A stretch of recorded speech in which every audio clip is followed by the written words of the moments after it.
His goal here is to push the notion that guns are responsible and not the police department. Suddenly, he's defending the cops for not doing their job. Here's David Hogg defending the police officers. By the way, no one should be doing this, okay? If a police officer does something that is wrong, then everybody should be condemning that police officer. If a sheriff's deputy does not run into the line of fire when he has a gun and try and save students, he did something wrong. And David Hogg, nobody else, nobody is allowed to go out there and exonerate this person for the sin of letting children die when you had the capacity to stop it, and it was your legal duty to do so, which is what happens here. Now, I'm not talking about whether it's suable. I'm talking about you were hired to do a job, and you purposefully did not do that job, even according to your own sheriff, who himself is a garbage provocateur.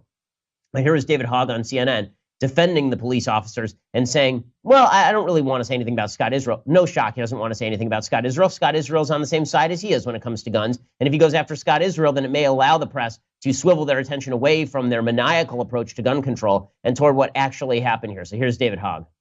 He just like every other police officer out there, at heart is a good person. He didn't take action in this event, and I can't explain why, or I just can't explain. There are no words to explain why he wouldn't take action to take out this individual.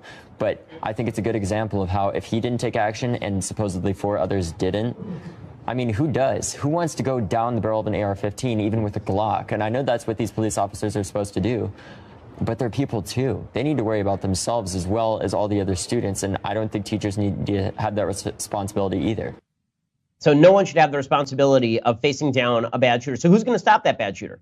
I love this assumption that the guns are magically going to disappear from society, but they're not. So who's going to stop the bad shooter? Was it that long ago that we forget that there was a security officer with a Glock who stopped a congressional baseball shooting? Is it that long ago that we forget that it was an NRA member who stopped who shot a mass shooter in Texas? Is it that long ago that we forget that the vast majority of these mass shooters are stopped eventually by a cop?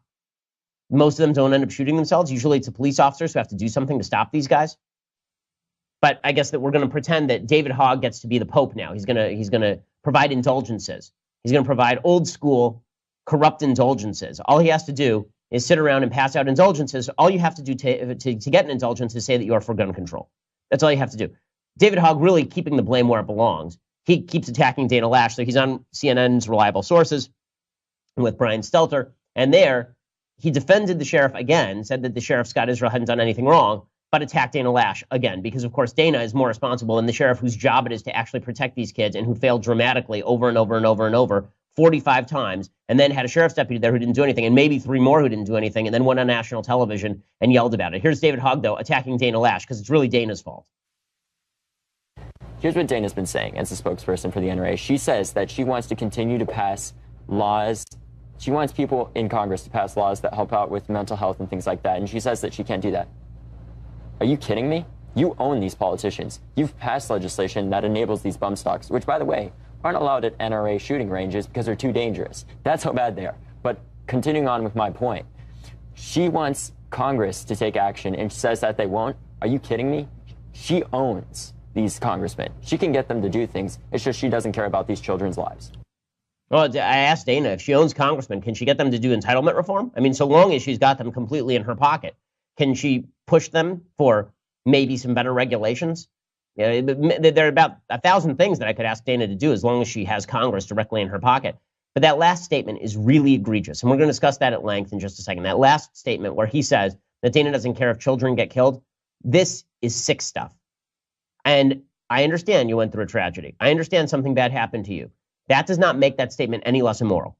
It is immoral to sit around suggesting that Dana Lash does not care about dead kids because she disagrees with David Hogg, of all people, on gun control. Again, I've been saying this for a week and a half. I don't understand what about tragedy somehow confers expertise on policy on people. I don't think it does. I think it confers expertise on suffering because that's what you've done. You have experience in suffering. But you don't magically have knowledge about gun control or how it works.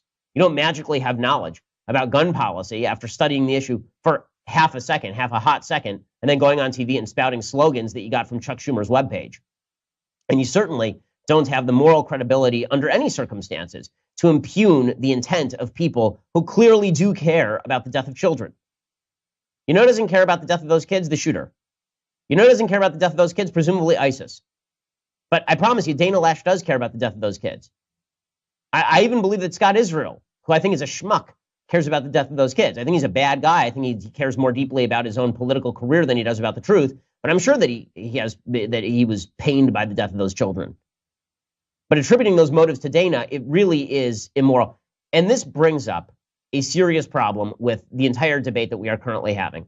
It is self-contradictory. We have all these statements that are being put out there one after another, and they all contradict each other, and we are supposed to pretend like they don't. So, for example, we keep hearing that the Parkland shooting witnesses are taking moral leadership of the gun control debate. These high school students, they've filled the gap left by the adults. They're our new leaders. They're the people we should take super seriously. And then simultaneously, we are told that you must never criticize their perspective because they're victimized children. So which is it? Are these the most brilliant, wise, and wonderful among us?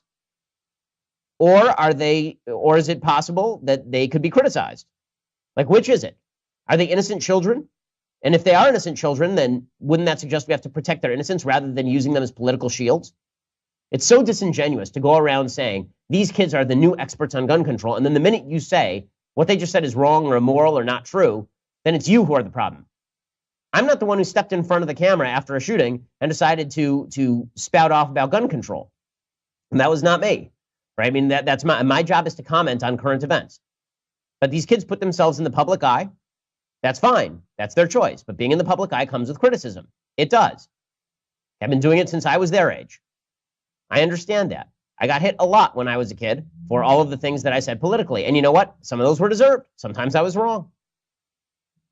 There's this weird notion going around that they can simultaneously claim that they are the great moral arbiters of society and at the same time receive no blowback whatsoever. That's not how the First Amendment works. That's not how public debate works. And that's certainly not how politics should work. We cannot have a society if the way we make policy is someone experienced a tragedy, therefore they are the new king and potentate, and they get to determine what the policy is. So pick one, okay? If all of these witnesses are the moral leaders, then they also have to take the slings and arrows that come with speaking publicly. Hey, how about this? People who are saying the Parkland shooting witnesses demonstrate that 16-year-olds have important things to say about public policy and they should vote. Okay, that's fine. Let's say that's true. Let's pretend that's true for just a second. I'm going to need to hear you make the case why it is then that we should raise the age of being able to obtain a weapon to 21 years old, that children should stay on their parents' health insurance until they're 26 years old, and that teenage criminals should be treated as juveniles. You have to pick one. Are kids adults or are they not adults? How about this one? People on the left suggesting that the police response to the Parkland shooting shows that a good guy with a gun can't stop a bad guy with a gun. All right? Then how do you also argue that I should hand over my guns to the authorities who are going to protect me? So if the good guys with the guns can't stop the bad guys with the guns, why should I give my guns to a bunch of the good guys who can't stop the bad guys? That makes no sense to me. I'm not handing my gun over to the same police department that stood by while 17 people were slaughtered. You got to pick one. Either you can trust the police to protect you, or you can't trust the police to protect you. Here's another one. Members of the NRA don't care about the deaths of children in mass shootings because they disagree with particular policies the left wants. And then we hear from the same people that the media do care deeply about the deaths of children in mass shootings, even if they continue to show the names and the faces of shooters regularly and engage in the same sort of coverage issues that apparently make those shootings more common by studies. So which is it? If we are going to impute motives to people based on their activity, if we're going to say the NRA doesn't care about school shootings because their policies lead to more school shootings, not true, but okay, if that's your argument, then how can you say that the media obviously do care about mass shootings even when they continue to show names and faces of mass shooters on TV for ratings? Which is it? My understanding is the folks in the media do care about shootings, and maybe they disagree with me on how to treat those. And people in the NRA care about shootings too, and maybe they disagree with you on how to treat those. But you got to pick one. You can't have it both ways. Here's another one. David Hogg was completely right to shellac Dana Lash over her culpability in the Parkland shootings, but he was also completely right to ignore the culpability of Sheriff Israel in the Parkland shootings because the facts aren't out yet. Can't have it both ways. If you're going to blame Dana, you certainly have to blame the sheriff who's in charge of all this crap when it went down.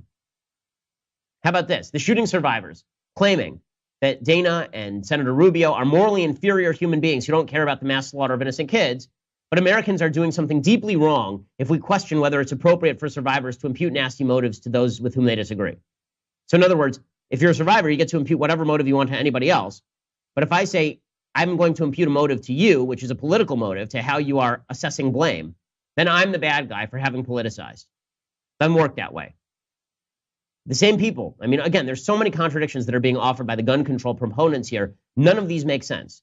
Okay, people who are saying semi-automatic rifles must be banned because they're so commonly used in mass shootings, but then say that if I say the Second Amendment is under assault, I'm paranoid and crazy. Why would I possibly think the government wants to take away my rights? Why would I think I need a gun to protect the government from taking away my rights?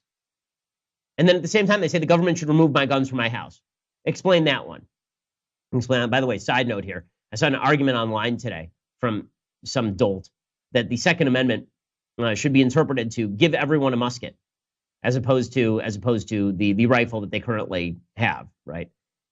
That is equivalent to saying, it is the pure equivalent of saying that we should get rid of the internet, we should get rid of text messaging, we should get rid of the telegraph, we should get rid of the telephone. None of those are protected by the First Amendment. Your ability to speak on none of those is protected by the First Amendment because none of those things existed in 1791. It's a dumb, dumb argument. Another internal contradiction from the gun control side. More armed security at schools, they say, will not make our children safer. But then the folks in the media who say this have armed security at every one of their media outlets. I know, I've been to all of them. CNN has great security. MSNBC, ABC, CBS, they all have terrific security. They're not giving up those armed security guards anytime soon, nor should they. We will make America great again.